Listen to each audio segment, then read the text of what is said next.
So మీకు first నుంచి ఆత్మ మీద నమ్మకం ఉందా? అంటే కొంతమంది నమ్ముతారు, కొంతమంది నమ్మరు కదా. అంటే సినిమా కోసం నమ్ముతారు, అంటే దేవుడిని నమ్మినప్పుడు ఆత్మ నమ్మడం తప్పు కాదేమో. అంటే దేవుడిని నమ్ముతారు, 100% దయ్యాన్ని రెండింటినీ నమ్ముతారు.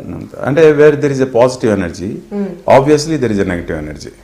దేవుడు అంత పెద్ద పాజిటివ్ ఎనర్జీ కదా, ఆయన్ని బ్యాలెన్స్ చేయడానికి ఎన్నో కోట్ల నెగిటివ్ ఎనర్జీస్ కూడా ఉంటాయి.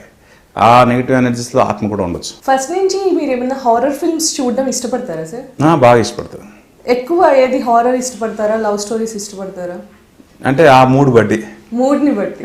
సో ఇది చేయాలని ఎందుకు డిసైడ్ అయ్యారు? ఒక అంటే నా ఏ 2 సినిమాలు కూడా ఒకలాగా ఉండవు, అంతవరకు నేను ప్రామిస్ చేస్తా. నేను ఇప్పటివరకు చేసిన ఏ సినిమాలు కూడా, ఏ 2 సినిమాలు కూడా ఒకలాగా ఉండవు. డెఫినెట్ గా నేను చేసిన సినిమాలు ఇంతకుముందు వచ్చినట్టు కూడా ఉండవు.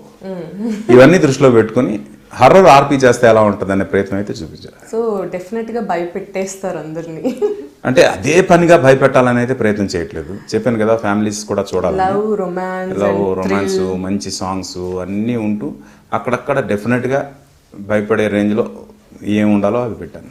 ఒక ఎక్స్పీరియన్స్ ఏంటంటే, సాంగ్స్ లేకుండా సాంగ్స్ షూట్ చేసి ఆ తర్వాత సాంగ్స్ రికార్డ్ చేశాను. ఓ